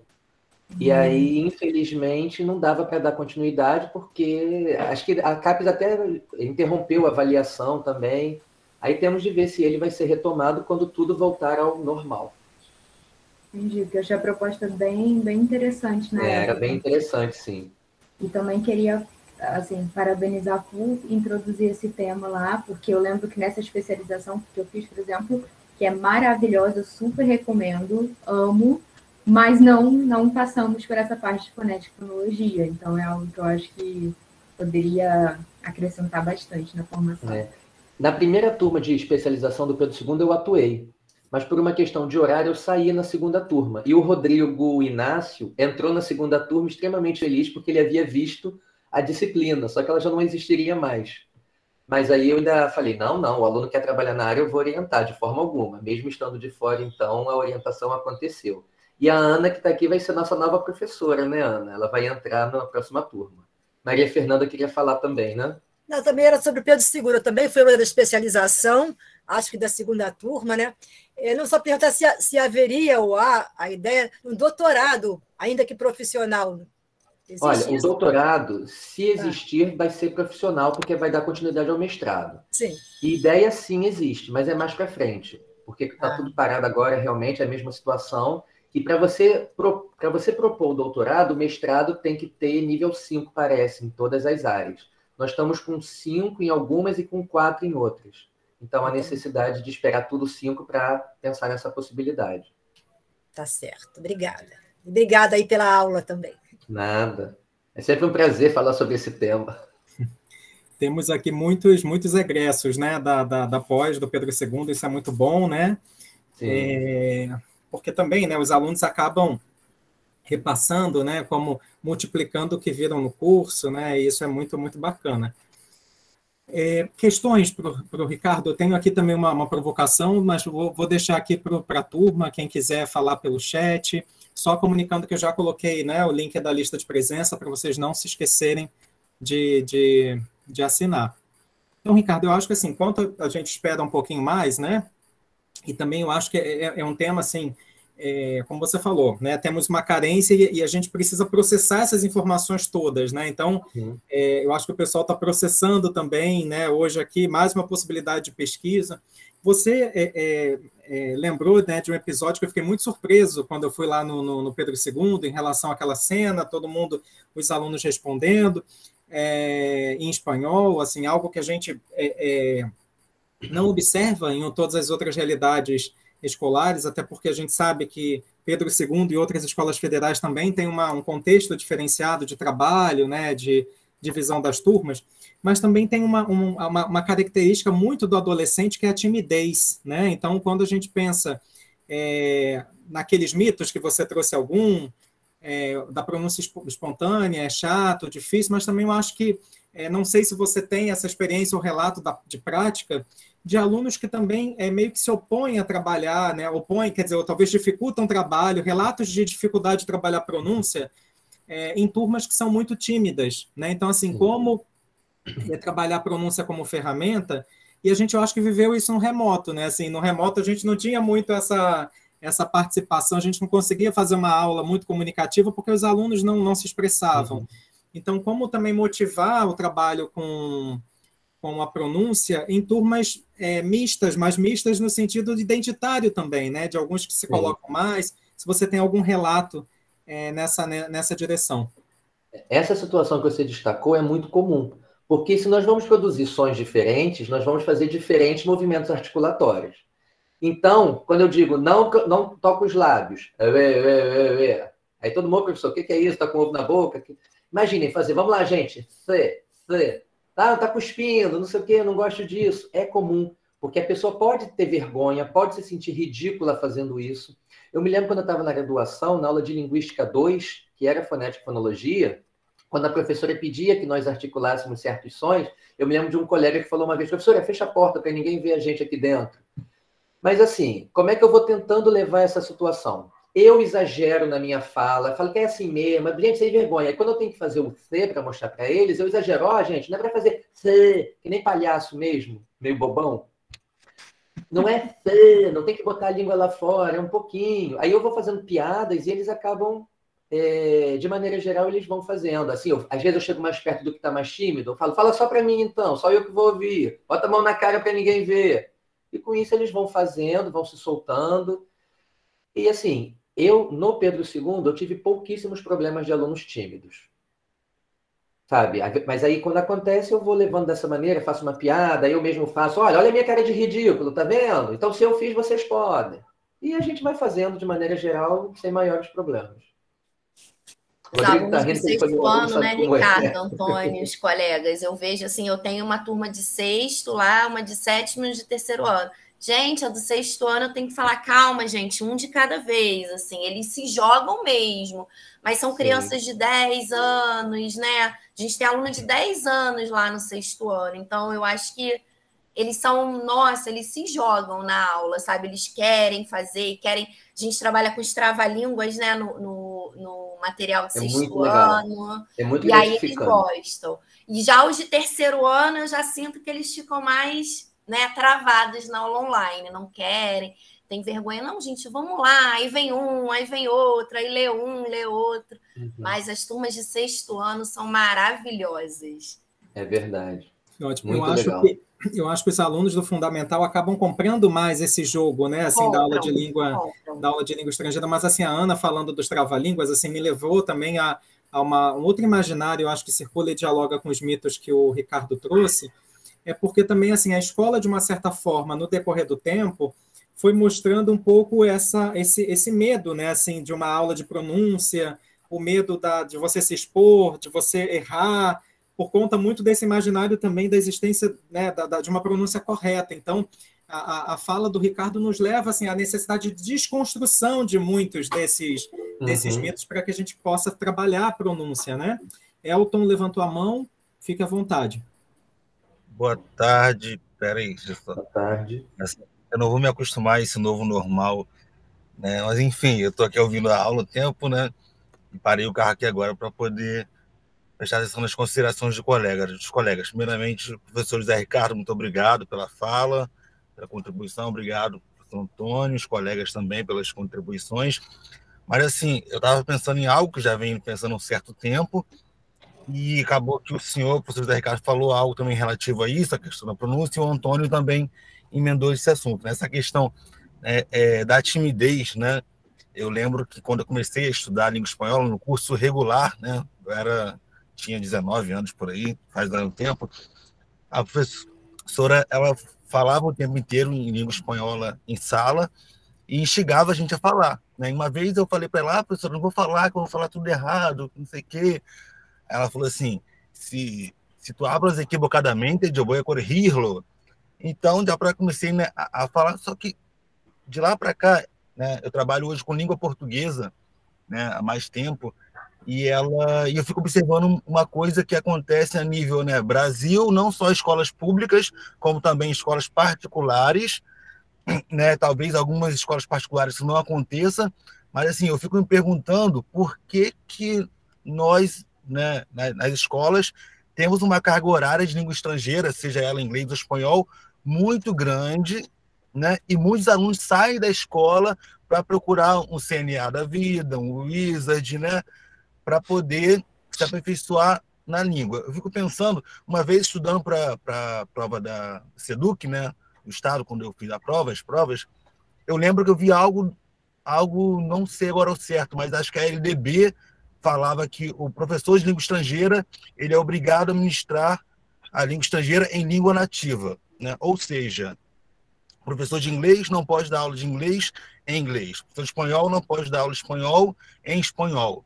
Eu acredito que essa né, colocação, essa imposição da LDB faz com que nossos alunos acabam perdendo muito, porque, né, o tempo agora, né, com essa reforma, né, nova aí do ensino médio, né, eu parei de dar aula de espanhol na escola que eu trabalhava, mas enfim, os 2, 3 anos que eu dei aula de espanhol, eu tentava, mesmo sabendo que a LDB falava isso, usar o idioma, trazer para o convívio do aluno. O aluno pedia, professor, posso ir no banheiro? Eu falava para ele, como que eu não compreendo? Aí eu escrevia nos quadros as frases simples do dia a dia de sala de aula em espanhol. E ele tinha que pedir para ir no banheiro em espanhol, para beber água em espanhol. E eu acredito que essa metodologia acabava trazendo um resultado um pouco melhor do que quando eu passava somente conteúdo de língua espanhola, na própria língua portuguesa, porque é algo já, a língua portuguesa já é da realidade dele, né? E eu acho assim, quando nós, enquanto docentes de língua espanhola, conseguimos ministrar a aula de língua espanhola, em língua espanhola, se torna um pouco mais interessante para os nossos alunos, né? E isso eu me questiono um pouco, professor José Ricardo. Eu me pergunto, por que o professor de língua inglesa língua espanhola não pode dar aula de língua espanhola em língua espanhola ou em língua inglesa? Será que um dia essa sua pergunta eu acho que está relacionada a uma época muito antiga em que estava se buscando um nacionalismo exacerbado, época de ditadura aqui no Brasil, em que queria se valorizar o nacional. E o que fosse estrangeiro tinha que ser ali, as línguas eram oferecidas, mas o mínimo necessário, o livro só podia ser editado no Brasil, alguma coisa nesse sentido. Inclusive, por que as línguas são excluídas? Essa agora, né, o inglês até que foi mantido dessa vez, mas já houve um momento de pseudo-exclusão de línguas estrangeiras, que foi em 61, quando saiu a primeira LDB. Até então, as línguas sempre foram muito valorizadas, aquela questão da formação humanista dos alunos, as línguas sempre estiveram muito presentes, várias línguas foram oferecidas, inclusive na Reforma Capanema de 42, se dizia que os países cuja língua não tivesse uma projeção mundial tão grande, que nesses países deveriam ser oferecidas 3 línguas estrangeiras, e aqui no Brasil se ofereceram inglês, francês e espanhol. Só que em 61 houve uma industrialização, uma grande industrialização, e o que precisava naquele momento era que o ensino médio formasse mão de obra. Por isso as línguas estrangeiras não foram mencionadas no documento. Elas poderiam ser incluídas, porque cada Secretaria de Educação Estadual, regional, né, poderia definir quais seriam as disciplinas optativas, mas as línguas estrangeiras não eram mencionadas. Agora, o que está se fazendo é a mesma coisa. Tudo bem, o inglês foi mantido, mas qual é o ensino de inglês? É só a língua. Eu acho fundamental a gente conseguir ensinar a língua nas escolas. Só que a gente não pode esquecer que escola não é curso. O curso quer ensinar a língua. A escola quer formar um cidadão. E para formar cidadãos, eu acho que dominar uma língua estrangeira é importante para a cidadania. Mas a escola tem esse papel formador. Então, eu não posso ensinar a língua apenas pela língua. Tenho que desenvolver criticidade nos meus alunos, por exemplo. Então, ensinar a língua, sim, mas com todo esse aspecto escolar que está por trás. E aí, hoje, o que está se querendo de novo é mão de obra, né, para fazer esses trabalhos que não exigem formação intelectual e tal. Então, as línguas estão meio que... Estão excluídas só com o inglês, mas o que se pensa para o inglês é totalmente voltado para o domínio da língua. E aí eu vou citar um artigo que eu li, um capítulo de livro de Ferreira de Silva Júnior e Eres Fernandes. Esse capítulo menciona que o que está posto na BNCC é para o inglês. As outras línguas, se oferecidas pelas escolas, não precisam seguir o que está na BNCC. O professor pode, eu quero seguir, eu sigo. Mas se eu não quiser, eu posso continuar com o ensino crítico no espanhol. Então, mas quer dizer, é voltado para o ensino médio, né? Não é tão ruim assim, né? A gente está excluído só se a escola tiver condições, só se houver professores, mas, pelo menos, quando nós estivermos presentes, podemos fazer um trabalho de qualidade, ensinando a língua, também do papel formador, considerando o papel formador da escola. Professor, só mais uma colocação rapidamente, sem tomar muito tempo do senhor. Ano que vem, né, de acordo com o planejamento da minha escola, eu vou trabalhar com língua espanhola, só que no sistema de disciplinas eletivas, né? Os alunos vão ter que escolher 5, 3 disciplinas ou 2 para fazer. Eu não sei se o senhor está acompanhando, mas eu estou assim, acompanhando bastante essa questão daquele movimento do Fica Espanhol, né? Sim. Pelo que eu tenho acompanhado, o que já aconteceu, né? Tiveram 2 eleições na CCJ, né? E até então foi favorável, né? As 2 eleições, né, deu positivo, graças a Deus, né? E agora vai ter uma eleição no plenário, né? Depois dessa eleição no plenário, vai ficar só faltando o presidente assinar ou não a lei, né? O senhor acredita que possivelmente o espanhol possa voltar como obrigatório no ensino médio nas escolas públicas e particulares do Brasil? Olha, eu estou esperançoso, mas acreditar, eu acho que tudo pode acontecer. Porque a BNCC, quando começou a ser discutida, eu não acompanhei de perto, mas pelo pouco que eu li, pelo pouco que eu ouvi, eu tenho a impressão de que ela propunha algo que seria válido, que seria bem visto por nós professores. De repente, mudou radicalmente e ficou na situação que está hoje. Então, assim, eu acho que tudo é possível. Nós temos de lutar, não podemos desistir, porque sem luta não se conquista nada. Mas é lutar o tempo todo, né? Até enquanto a gente estiver aí na batalha, a luta vai estar presente.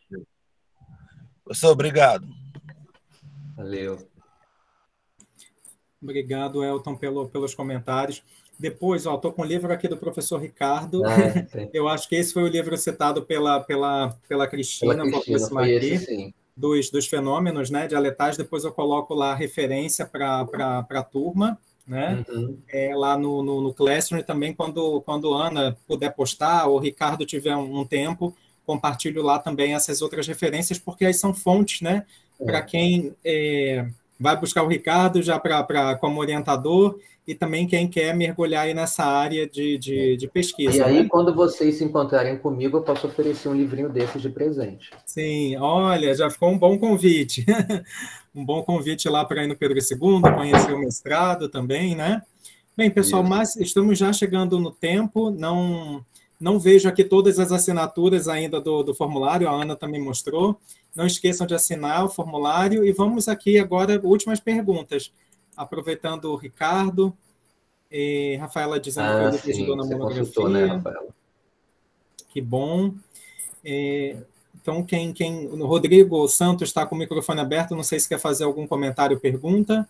Não, ele fez um comentário a respeito, né, da questão sobre o ensino do espanhol no ensino médio, falando que ele é aberto, ele não precisa necessariamente seguir, né, no caso, o ensino fundamental.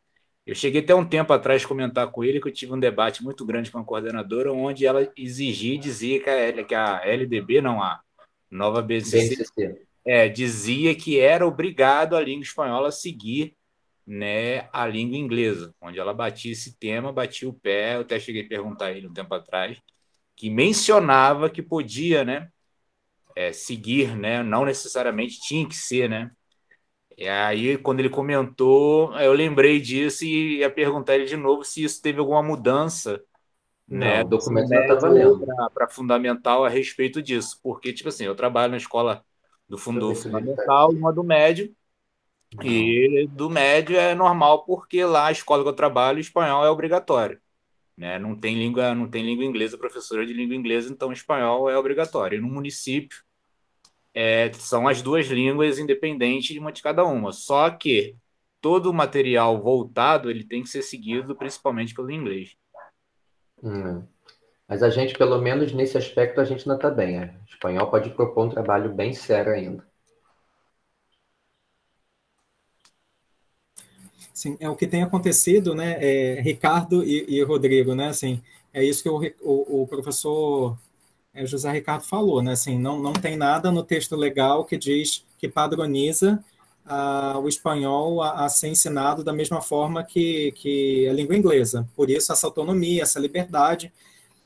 Por outro lado, as secretarias de educação de alguns estados, né, e aí, claro, assim, eu acho que o Ricardo também comentou isso, a pandemia atrasou o debate de alguns assuntos nas instituições, como foi o mestrado lá no Pedro II, também impactou o debate da BNCC e da reforma do ensino médio, por exemplo, no nosso estado do Rio de Janeiro e em outros, mas assim, alguns estados que já avançaram nesse debate e colocaram o espanhol no itinerário formativo ou como optativo, o que acontece, infelizmente, é uma tradução da BNCC de língua inglesa como uma cópia e colagem para os conteúdos que devem se pautar o ensino de espanhol.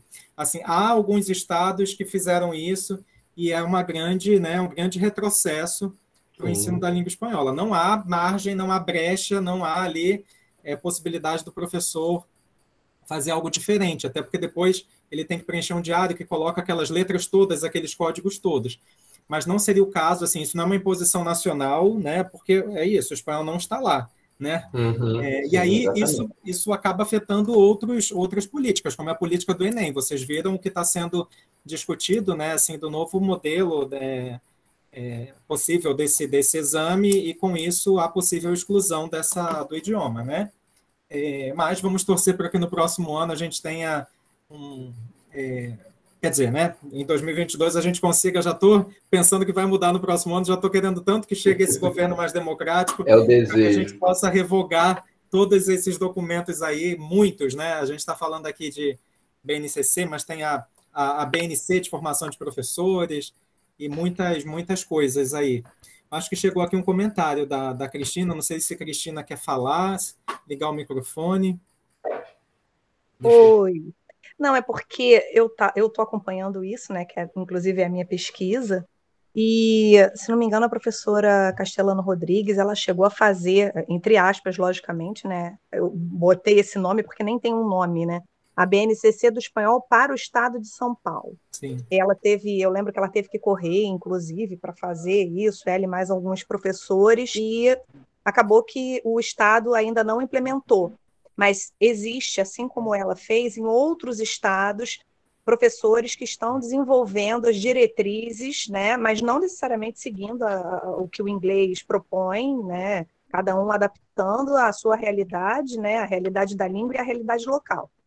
Mas não sei como é que está essa questão aqui no Rio de Janeiro, mas enquanto não surge nada, né, eu acho que a gente está, foi o que você falou, né, a questão da autonomia, né, a gente está com uma liberdade, nos lugares que ainda se pode lecionar espanhol, ainda nós temos uma certa liberdade, né, para poder fazer as nossas práticas pedagógicas, enquanto não se revoga isso, porque a única coisa que eu desejo é que se revogue.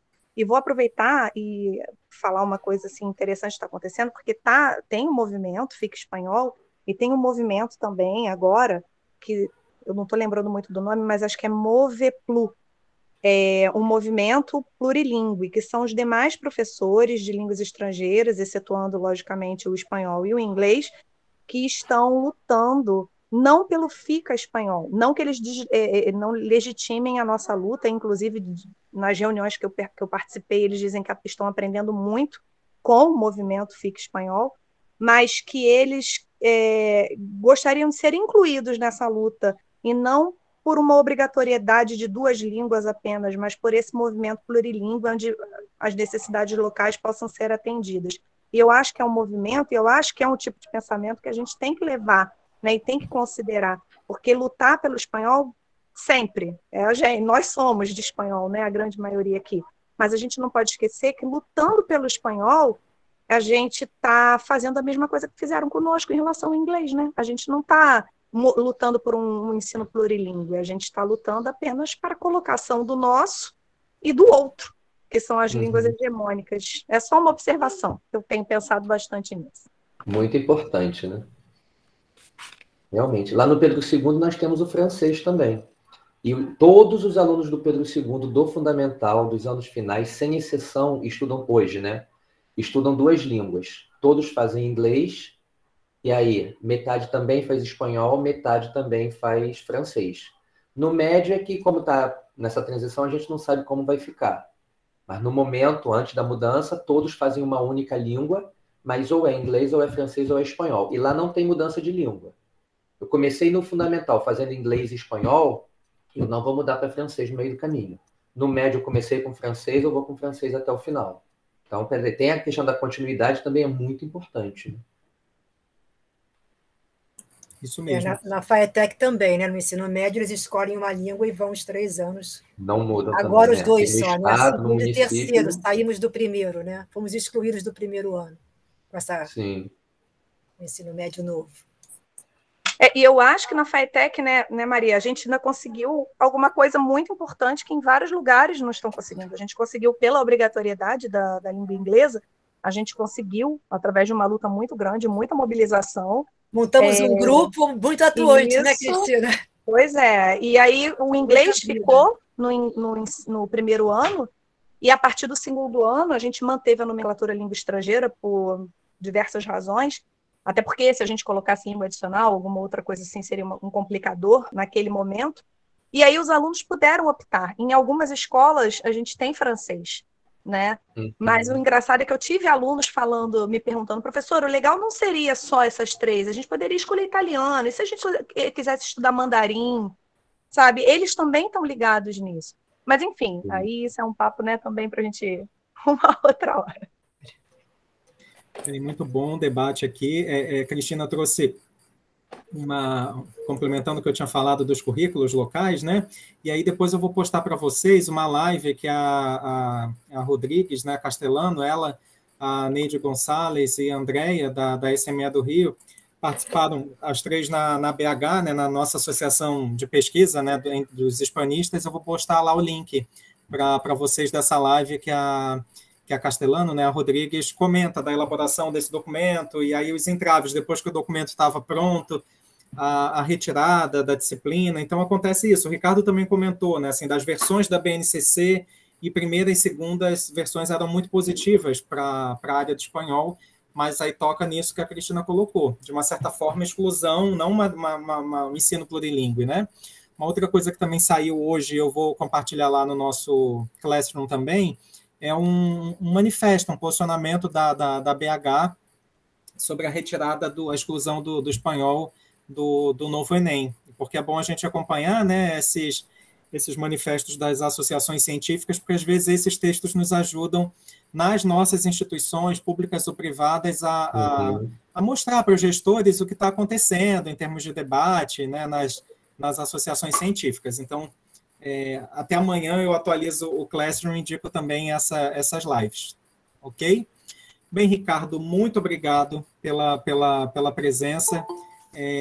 Espero que você tenha gostado aqui gostei muito e espero ter despertado a vontade de desenvolvimento de alguns trabalhos na área. Sim, sim. Depois eu vou deixar o seu material, né? Você já autorizou colocar os slides lá, o contato do professor Ricardo estará lá disponível para que continue essa conversa, né? Mas desde já, obrigado muito por contar com a sua presença aqui nessa terceira edição do curso de extensão e segunda edição remota. Tá bom, muito obrigado, estou sempre à disposição. Como eu disse, é sempre um prazer falar sobre o tema e encontrar pessoas da área, encontrar pessoas que queiram conhecer, sempre é muito legal. Estou sempre à disposição. Muito bom, pessoal. Obrigado, boa tarde a todos e bom fim de semana. Vou encerrar aqui também tem uns elogios aí, Ricardo, no chat, e a gente se vê na próxima semana, nosso penúltimo encontro. Até logo, pessoal. Boa tarde. Tchau, gente. Boa tarde. Tchau, obrigada, Ricardo. Tchau, Antônio. Tchau, menino. Tchau, gente.